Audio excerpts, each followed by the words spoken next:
Section 14.4, Center of Mass and Moments of Inertia. This section is going to be entirely dedicated to applications to physical concepts, and the objectives are to find the mass of a planar lamina using a double integral.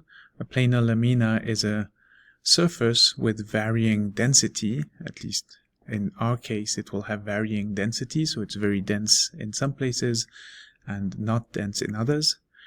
Find the center of mass of a planar lamina using double integrals, and find moments of inertia using double integrals. So firstly, we need to introduce what a density function is. A density function is a function that defines the density of a lamina at any given point, and it is written rho.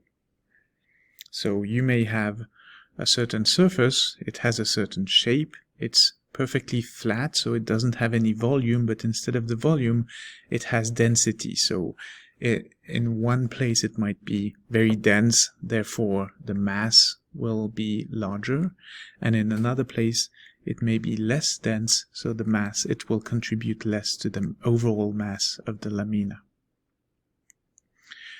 So how do we find the mass of a certain planar lamina? It is this integral. So if we have a density function rho that is 1 everywhere, it would end up being the same as calculating the area of the surface. And you can also notice that it's also a similar equation to finding the volume under a surface. So in a way, I can visualize this myself as thinking that instead of a surface having a certain height, and then we calculate the volume, there is no volume, it's perfectly flat, but the volume, the height is transformed into more density. So it's like squashing a certain volume, and when there was a lot of height, now there's a lot of density instead.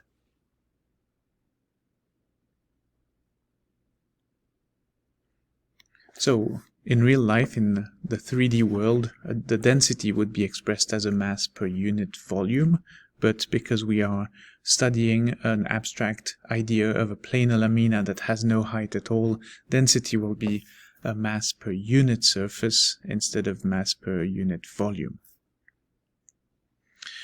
Okay, first example. Find the mass of the triangular lamina with vertices 0, 0, 0, 3, and 2, 3, given the density at xy is rho of xy equals 2x plus y. So here's a certain flat surface, and the density is given here. So for low values of x and y, let's just say 0, 0, the density is 0. So down here at 0, 0, the lamina has no density at all. It's like mist. There is no mass here contributed by the point at 0, 0, which is abstracted, of course. On the other hand, if you take larger values of x and y, let's take the end point here, the vertex 2, 3, then the density there is 2 times 2 plus 3 equals 7. So the density of this surface is 7 at that point. So this will contribute a lot to the mass.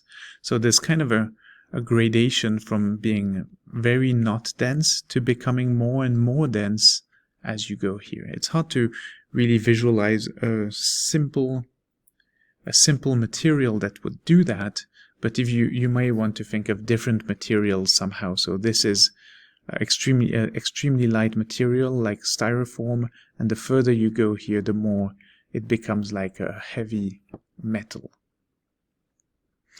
So find the mass of this. This part contributes a lot, as we said. This part contributes almost nothing, and all the part in the middle contributes somewhat. So we apply the formula, and it's a straightforward double integral. So we integrate first in terms of x and then in terms of y. The biggest difficulty here is probably to figure out what the limits of integrations are, but we've seen that in previous sections. So in the end, we notice that the mass is 10. Obviously, if the density of this triangular lamina was 1 everywhere, then the mass would just be the area, so it would be 3. So here it's quite a bit more than 3.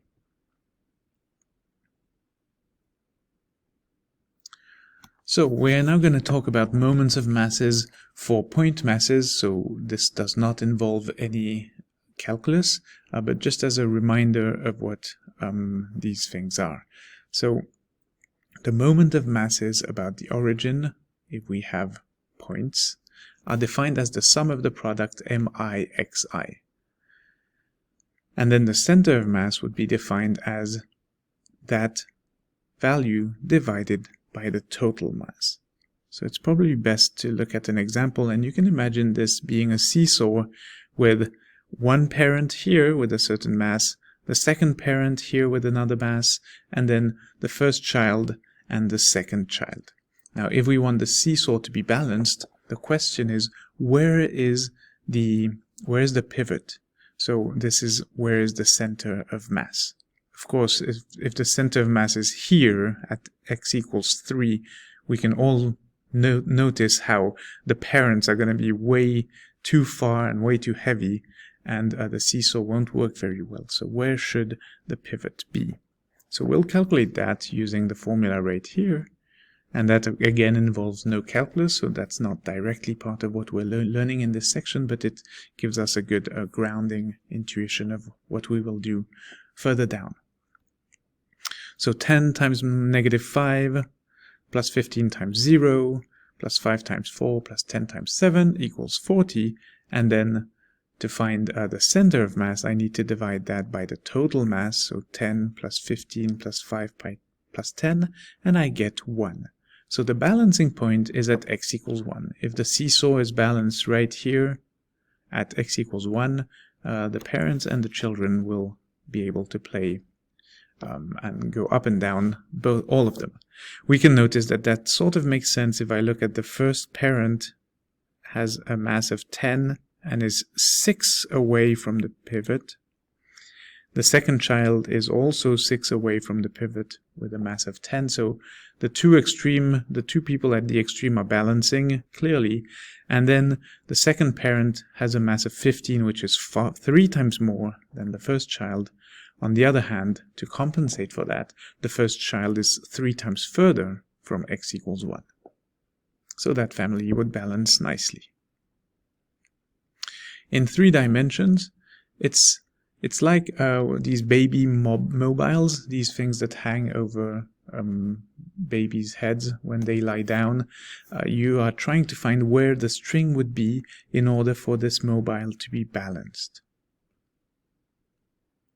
So all we need to do in an example like that in 2 dimensions is repeat the same process as we just did, but we need to split it into the x component or coordinate of each point and the y coordinate of each point. So to find the x, the center of mass, the x value of the center of mass, we need to calculate my. It's a little bit confusing, but that's what it is. So it's 2 times -5 plus 3 times 0 plus 6 times 3 plus 9 times 4, and we get 44. We divide that by the total mass, which is 2 plus 3 plus 6 plus 9 equals 20. So the first coordinate of the center of mass is going to be 2.2. We do the same to find the second coordinate of the center of mass. So this time it's 2 times 3 plus 3 times 0 plus 6 times -2 plus 9 times 2, and that is equal to 12. So when we do 12 over 20, we find 0.6. Therefore, the center of mass of this mobile is the point 2.2, 0.6. Somewhere here is the balancing point. So this mass is very far away, but it's very light. This mass here is more heavy, so the fact that it's closer kind of compensates for that.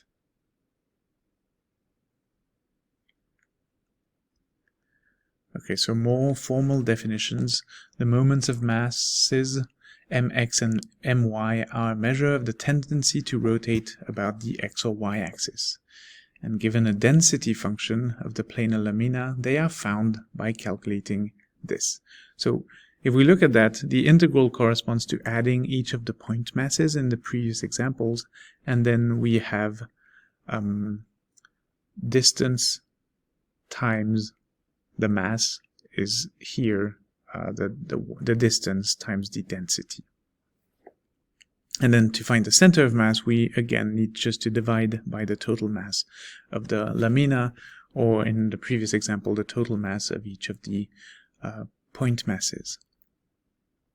So we are not going to really ever use moments of mass per themselves. We just use them as a stepping stone to reach the center of mass. So the question is almost always going to be, what is the center of mass?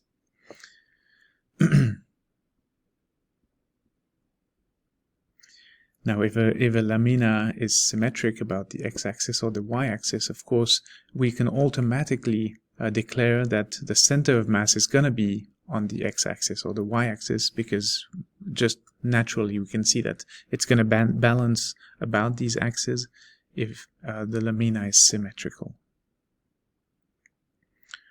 Okay, so find the center of mass of the triangular lamina with vertices 0, 0, 0, 3, and 2, 3. So luckily, just in the previous page, we've calculated what the mass was. The mass was equal to 10, but that requires work as well. So here in order to solve this question, we are integrating twice, but really if we were starting this exercise from the beginning, we would have 3 integrals, because finding the mass is also requires some work as well. Besides that, the work is mostly algebraic. So to find my, we do x times the density function, which is 2x plus y. And to find mx, we do y times the density function. And after that, given that these are polynomials, it's pretty easy to integrate and to find mx and my.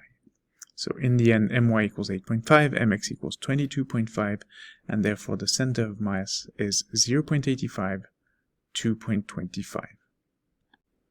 Okay, so at that point in the notes, if you want to take a break and do the exercises instead of continuing with the notes, these are the numbers that you can do at this point. So it's all the exercises that are listed in your notes up to 25, as well as exercise 50. See you in part B.